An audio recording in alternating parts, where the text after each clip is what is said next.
అప్పుడు ఎన్టీఆర్, ఇప్పుడు కేసీఆర్, నాడు చంద్రబాబు, నేడు హరీష్ రావు. 1989లో ప్రజలు తనను ఓడించి తప్పు చేశారన్నారు ఎన్టీఆర్. 2023లో ప్రజలు మరింత ఆశతో ఓడించారన్నారు కేసీఆర్. 1989 నుంచి 1999 వరకు టీడీపీ పార్టీని కాపాడింది చంద్రబాబు. ఇప్పుడు బీఆర్ఎస్ను బతికించేది హరీష్. 1989లో ఓడాక ఎన్టీఆర్ బయటకు రాలేదు, అసెంబ్లీకి కూడా వెళ్ళలేదు. అసెంబ్లీలో అవమాన భారం భరించలేనన్నాడు. అసెంబ్లీలో ఉపనాయకుడిగా అప్పటి ప్రభుత్వాన్ని ఎదుర్కొన్నది చంద్రబాబే. పార్టీ ప్రధాన కార్యదర్శిగా పార్టీని కాపాడింది చంద్రబాబే. ఇప్పుడు బీఆర్ఎస్ కోసం కష్టపడేది హరీష్ రావే. ఇప్పుడు కేసీఆర్ కూడా బయటకు రావడం లేదు. అధికారంలో ఉన్నప్పుడు కూడా పెద్దగా జనాన్ని కలవలేదు. అప్పుడు టీడీపీ అధికారంలోకి రావడానికి బాబే కారణం. ఇప్పుడు బీఆర్ఎస్ను మళ్లీ నిలబెట్టాలంటే అది హరీష్తోనే సాధ్యం. రాజకీయంలో ఎన్టీఆర్కు కేసీఆర్కు కొన్ని పోలికలున్నాయి. సినీ రంగం నుంచి వచ్చి రాజకీయం చేసి రాష్ట్రాన్ని పాలించిన నాయకుడు ఎన్టీఆర్. వస్తూనే రాజకీయ ప్రభంజనం సృష్టించారు. అంతలోనే ఒడిదుడుకులు ఎదుర్కొన్నారు. 1985లో మళ్లీ అనూహ్య విజయం సాధించిన ఎన్టీఆర్ ప్రజలకు దూరమయ్యారు. సినిమాల మీద వ్యామోహం తగ్గలేదు. దాంతో ఆయన బ్రహ్మర్షి విశ్వామిత్ర అనే సినిమా షూటింగ్లో మునిగి తేలారు. పాలన గాలికి వదిలేశారు. ప్రజలకు సంక్షేమ పథకాలు అందజేస్తున్నారని, ప్రజలు తనను దేవుళ్లా కొలుస్తున్నారన్న అహం ఎక్కువై జనానికి దూరమయ్యారు. 1989 ఎన్నికల్లో ఘోరంగా ఓటమిని చవిచూశారు. దాంతో ప్రజలు తనను ఓడించి తప్పు చేశారని అన్నారు. ఈ విషయంలో కేసీఆర్ కూడా అంతే చేశారు. ఉద్యమ నాయకుడిగా, తెలంగాణ సాధకుడిగా ప్రజలు కేసీఆర్ను ఆదరించారు. సంక్షేమ పథకాల అమలుతో ఆయన్ను గుండెల్లో పెట్టుకున్నారు. 2 సార్లు గెలిపించారు. ఆయన ప్రగతి భవన్కే పరిమితమై ప్రజలకు దూరమయ్యారు. 2023 ఎన్నికల్లో ఓడిపోయిన తర్వాత కూడా ఆయన మళ్లీ ప్రజలకు చేరువవుతానని చెప్పలేదు. కాలేదు. ఓడిపోయి 6 నెలలు గడుస్తున్నా ఆయన జనం మధ్యకు వచ్చింది లేదు. కాకపోతే పార్లమెంట్ ఎన్నికల్లో ఓ 20 రోజులు బస్సు యాత్ర చేశారు. ప్రజలు అత్యాశకు పోయి ఓడించారని అర్థమొచ్చేలా మాట్లాడారు. ఒక రకంగా చెప్పాలంటే ప్రజా తీర్పును గౌరవించడం లేదన్న అర్థంలోనే మాట్లాడారు. 1989 ఎన్నికల తర్వాత ప్రతిపక్ష నాయకుడిగా ఎన్టీఆర్ పెద్దగా అసెంబ్లీకి హాజరు కాలేదు. అప్పుడప్పుడు అడపాదడపా అన్నట్లు వచ్చేవారు. ఆ సమయంలో అప్పటి పాలకపక్షం ఎన్టీఆర్ను తూర్పారపడుతుండేది. అసెంబ్లీలోనే ఆట పట్టిస్తుండేది. దాంతో ఎన్టీఆర్ అసెంబ్లీకి రావడం మానేశారు. ఆ సమయంలో అటు పార్టీని, అసెంబ్లీ సమావేశాలను చంద్రబాబు నాయుడే సమన్వయం చేసేవారు. ఉమ్మడి రాష్ట్రం మొత్తం తిరుగుతూ పార్టీని బలోపేతం చేశారు.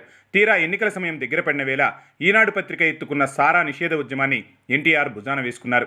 రాష్ట్రంలో పర్యటనలు చేశారు. అటు చంద్రబాబు ఆ కార్యక్రమాల రూపకల్పన, పర్యవేక్షణ చేసేవారు. ఇప్పుడు బీఆర్ఎస్ విషయంలోనూ అదే జరుగుతోంది. తెలంగాణ ఉద్యమ సమయం మొత్తం కేసీఆర్కు తోడుగా నిలిచింది ఒక్క హరీష్ రావే. ప్రభుత్వంలో కొన్నిసార్లు ప్రాధాన్యత, మరికొన్ని అప్రాధాన్యత ఉన్నా ఆయన సర్దుకుపోయారు. ఇప్పుడు మళ్లీ హరీష్ రావు అవసరం పార్టీకి వచ్చింది. కేసీఆర్ ఎలాగూ 5 ఏళ్ల పాటు బయటకు రారు. ఎవరు అవునన్నా ఎవరు కాదన్నా ఇది ముమ్మాటికి నిజం. మళ్లీ బీఆర్ఎస్ను తన భుజాల మీద వేసుకుని నడిపించాల్సిన బాధ్యత హరీష్ రావు అంతే అవుతుంది. ఏ నాయకుడైనా సరే, ఎంత పెద్ద నాయకుడైనా సరే, జనంలో లేకపోతే అంతే, జనాన్ని దూరం చేసుకుంటే అంతే. ఇప్పటికైనా కేసీఆర్ తెలుసుకోవాల్సింది ఒక్కటే: గెలిచినా ఓడినా జనంలో ఉంటేనే పార్టీకి మనుగడ, నాయకుడికి భవిష్యత్తు. ఇవి కేసీఆర్కు తెలియక కాదు. జనమంటే చులకన, జనమంటే గొర్రెలని నమ్మకం. అదే వారిని నిండా ముంచింది. దీనికి తోడు తన చుట్టూ ఉండే భజన సంఘం చెప్పిందే వినడం నాయకులకు ఆశనిపాతం. కేసీఆర్ పక్కన ఉండేది కొందరే, అందులో ఎక్కువ మంది ఉండేది ఒక్కడే. ఆ ఒక్కడే బీఆర్ఎస్ పార్టీ సర్వనాశనమయ్యేందుకు దారితీసిందనేది అందరూ చెప్పే మాట. ఒకప్పుడు ఎప్పుడూ జనంతో, జనంలో ఉండే కేసీఆర్ జనానికి దూరమయ్యారంటే కారణం సంతోష్. ఇది తెలంగాణ మొత్తం చెప్పే మాట. కేసీఆర్ బంధువులు అనే మాట, బీఆర్ఎస్ నాయకులు ఆరోపించే మాట, ఉన్నతాధికారులు కూడా నోరెత్తకుండా మనసులో నిత్యం తిట్టుకున్న మాట. ఇప్పటికీ కేసీఆర్ ప్రజలకు దగ్గరకు రాకపోవడానికి, వచ్చినా వారిని కలవకపోవడానికి కూడా కారణం సంతోషే అంటారు.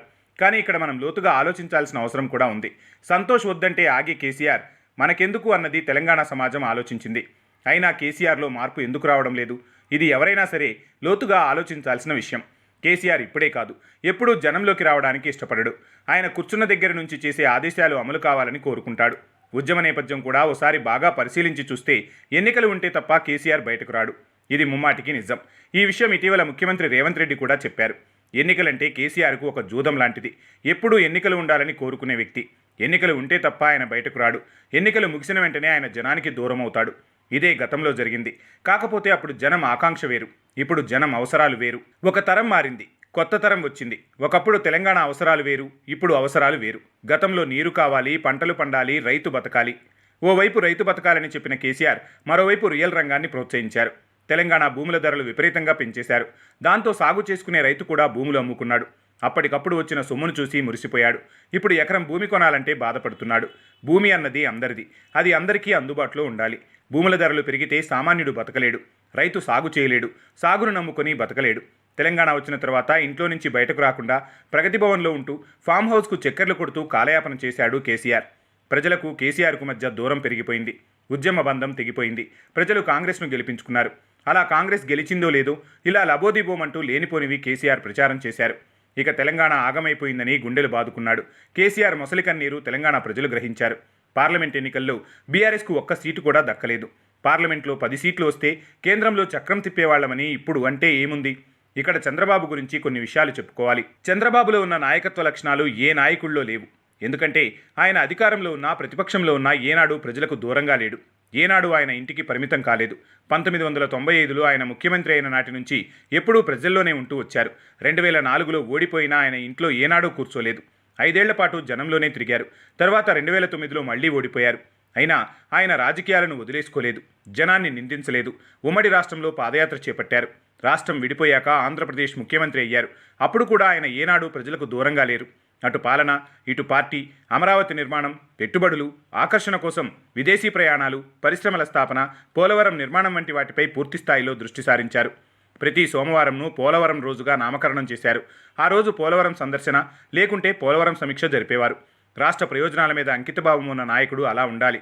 అలా ఆయన నిత్యం ప్రజల్లో ఉంటూ చంద్రబాబుకు పబ్లిసిటీ పిచ్చి అంటూ కేసీఆర్ లాంటి వాళ్ళు ఎగతాళి చేశారు. మరి ఇప్పుడేం కేసీఆర్ మాట్లాడతారు? ప్రజలు మళ్లీ చంద్రబాబును ఈ వయసులో కూడా ఎందుకు కావాలనుకున్నారు? అదే చంద్రబాబు విషయంలో ఏనాడు ఏ కోటరీ లేదు. ఉన్నది కుటుంబ కోటరీ కాదు. సాక్షాత్తు హరికృష్ణను కూడా దూరం పెట్టారు. తోడల్లుడు వెంకటేశ్వరరావును పక్కన పెట్టాడు. కానీ కేసీఆర్ బంధువులందరినీ చేర్చుకున్నాడు. కుటుంబ పాలన సాగించాడు. సంతోష్ చెప్పిందే విన్నాడు. జనం ఆకాంక్షలు పెడచెవిన పెట్టాడు. ఇదే చంద్రబాబుకు కేసీఆర్కు ఉన్న తేడా. అందుకే ఈ వయసులో కూడా చంద్రబాబు సునామీ సృష్టించాడు. చంద్రబాబు ఆనాడైనా ఈనాడైనా ఎవరినీ నమ్ముకోలేదు. తనను తాను నమ్ముకున్నాడు. పార్టీని కాపాడుకుంటూ వచ్చాడు. తరాలు మారినా మారని పార్టీ యంత్రాంగాన్ని తయారు చేసుకున్నాడు. అందుకే మళ్లీ గెలుస్తున్నాడు. ఎందరికో ఆదర్శంగా నిలుస్తున్నాడు.